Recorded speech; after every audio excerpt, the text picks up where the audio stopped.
young, I was told that children are meant to be seen and not heard. But that didn't work out so well for me. I was a little chatterbox, and I was constantly getting in trouble for talking too much. Talking too much at school, asking my mom too many questions. I was constantly looking for the opportunity to corner an adult and ask him about 500 questions about the origins of the universe. I was the kind of kid whose neck you just wanted to wring. But it turns out asking all those questions when I was young was actually a good thing, because it put me on the path to being a successful thinker as an adult. Successful thinking is carefully reasoning about and actively engaging with your environment. Successful thinking requires 3 processes: becoming aware of your thoughts, being curious about the world, and actively engaging with your environment. Why are you here today? You're here because you want to learn new information. You want to communicate and have interesting discussions with fellow community members.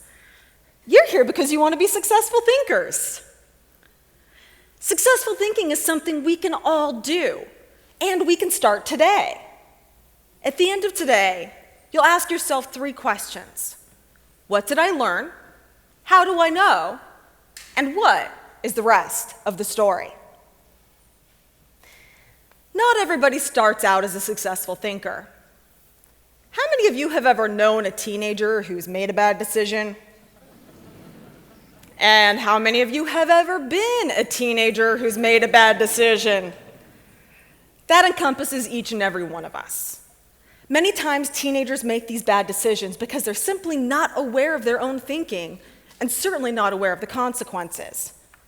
They think that getting that huge tattoo of their favorite rock band when they're 18 is going to be just as cool 40 years later. This lack of awareness carries through to the college classroom as well. When I teach psychology, I ask my students to predict their score on their first exam.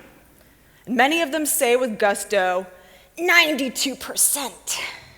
When the exam is returned, it's closer to 72%. This is supported by recent research that shows 36% of college graduates show no improvement in their thinking over their college career. This happens across all sectors of our society. In a recent international study on numeracy, literacy, and problem solving, American adults scored near the bottom. There's a plague of a lack of metacognitive awareness. What, you might say? Metacognitive awareness. It's a big word, but it has a very simple meaning. It's just thinking about our own thinking. The problem is, we're not doing it enough. But it doesn't have to be this way. Let's do an experiment. We're going to divide the room in half. Right here on over, you are going to be the right side of the room. And over here, you guys are going to be the left side of the room. Everybody on the right side of the room, I want you to close your eyes. And when your eyes are closed, I want you to put your hand up just to show me that you're participating. There we have it. Okay, you can put your hand down, but no peeking. Everybody on the left side of the room, take a look at the picture you see in front of you.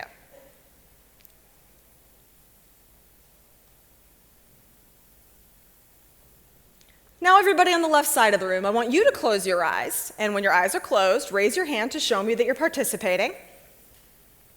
Okay, you can put your hands down, but no peeking for you either.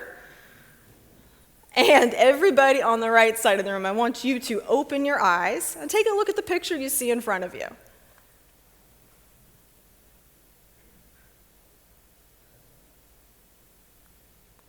Now everybody, open your eyes and unscramble the letters you see in front of you to make a common familiar word.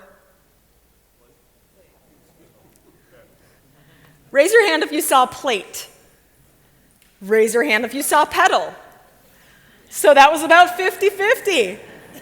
How can it be that you saw the same simple 5 letters and came up with 2 different answers, both of which are correct, by the way? You had different learning environments. Some of you saw a picture of a dinner plate, And some of you saw a picture of a flower with petals. Your brains became aware of your unique learning environment and made a good decision based on that information. And if you're not sure if you're aware of your own thinking, just stop and ask yourself 3 questions. What did I learn? How do I know? What is the rest of the story? After you become aware of your own thoughts, you can move on to the second process in successful thinking, becoming curious about the world. They say curiosity killed the cat. I think that was just correlation, not causation. There's so much information we don't know. What was the cat curious about? What was the cat doing when he died? Who really killed the cat? Just by asking these questions, we're engaging in successful thinking. Being curious means asking questions and going beyond surface-level thinking.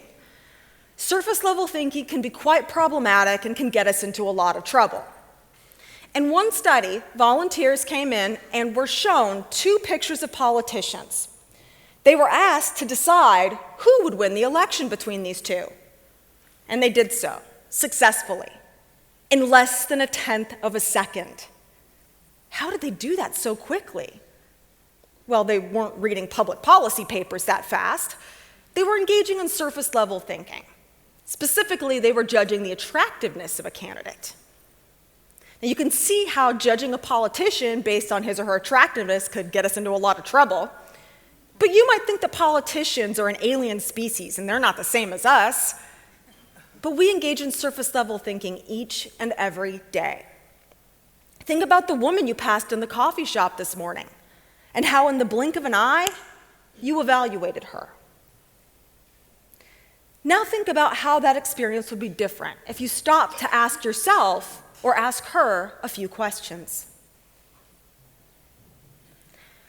After you become curious about your world, you can do the 3rd step in successful thinking. You can engage with your environment. Engaging with your environment means continuously learning new information. And continuous learning might sound uncomfortable or kind of difficult, but it's something that's actually good for your brain. This is an MRI scan of your brain. Well, not your brain, but the brain of an average, healthy adult. Somebody who's probably a successful thinker. These brightly colored pathways are white matter tracks in your brain. These are your brain's information superhighways. They connect one part of your brain to another and allow your brain to communicate with itself and make good decisions about your world and about your environment. If you're not a healthy individual, you might have disrupted pathways. That is, you might have potholes in your information superhighways. You know how annoying potholes are when you're driving down the road? Well, thinking with potholes is even worse. But even if you have some potholes, it's not too late. In a recent study, volunteers came in and were scanned using MRI, similar to what you see here. Then they engaged in a spatial learning training task for 2 hours, and after that, were scanned again using MRI. Researchers found something fascinating. The volunteers' information superhighways were more robust, were better at processing information, were more efficient. Successful thinking isn't something that takes 10 or 20 or 30 years to pay off. In the time it takes you to watch a movie, you can build a better, more efficient brain. This isn't rocket science, it's neuroscience. And if you have a brain, you can be a successful thinker. There are people who learn new things every day. And by the time these individuals are in their 60s or 70s, they might have brains of 30 or 40-year-olds. And when you ask them, "What did you do today?" they're likely to say, "I played bridge with my friends. I discussed a new book at book club," or "I watched a TED Talk." They're learning new things every day. And if you're not continuously learning or growing, your brain is dying. Successful thinking also promotes 3 scientifically supported components of happiness: learning, goal setting, and creativity. And who doesn't want to be happy?